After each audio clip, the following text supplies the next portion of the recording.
true actions. Following on right principles and methods come true actions.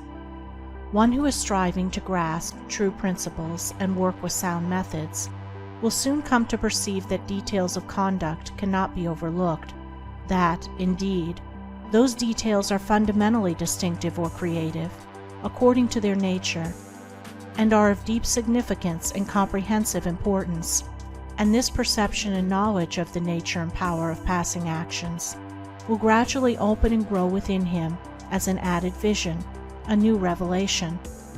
As he acquires this insight, his progress will be more rapid, his pathway in life more sure, his days more serene and peaceful.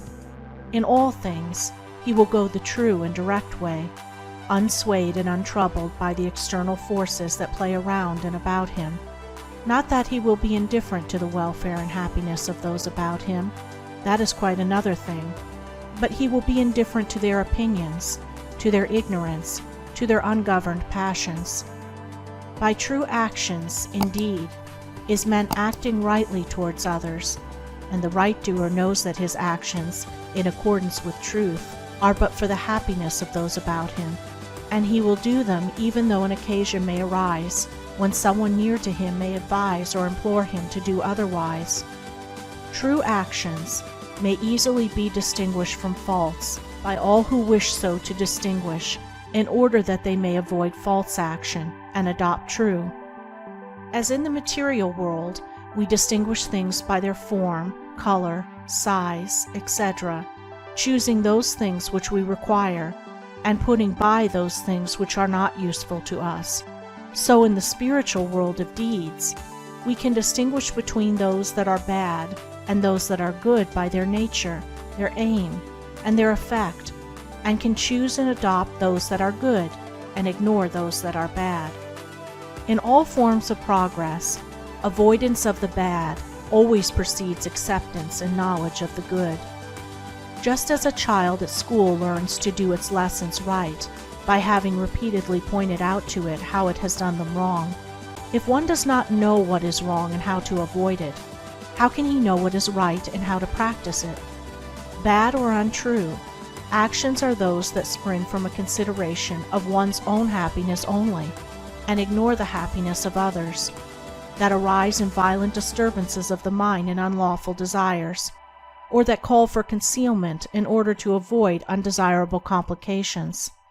Good or true actions are those that spring from a consideration for others, that may arise in calm reason and harmonious thought framed on moral principles, or that will not involve the doer in shameful consequences if brought into the full light of day. The right doer will avoid those acts of personal pleasure and gratification which by their nature bring annoyance, pain, or suffering to others, no matter how insignificant those actions may appear to be. He will begin by putting away these. He will gain a knowledge of the unselfish and true by first sacrificing the selfish and untrue. He will learn not to speak or act in anger, or envy, or resentment, but will study how to control his mind, and will restore it to calmness before acting. And most important of all, he will avoid, as he would the drinking of deadly poison, those acts of trickery, deceit, double-dealing, in order to gain some personal profit of advantage, and which lead, sooner or later, to exposure and shame for the doer of them. If a man is prompted to do a thing which he needs to conceal, and which he would not lawfully and frankly defend if it were examined of witness, he should know by that it is a wrong act, and therefore to be abandoned without a further moment's consideration.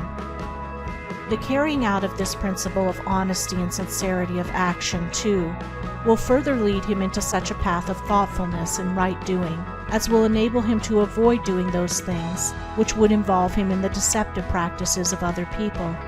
Before signing papers, or entering into verbal or written agreements, or engaging himself to others in any way at their request, particularly if they be strangers, he will first inquire into the nature of the work or undertaking, and so, enlightened, he will know exactly what to do, and will be fully aware of the import of his action.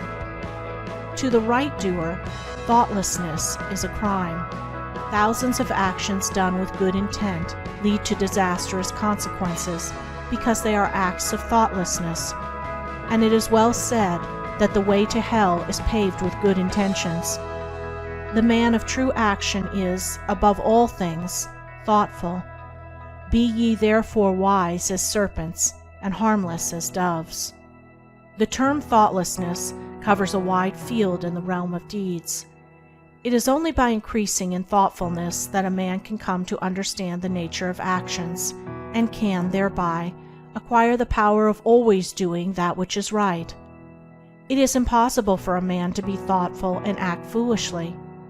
Thoughtfulness embraces wisdom. It is not enough that an action is prompted by a good impulse or intention. It must arise in thoughtful consideration, if it is to be a true action.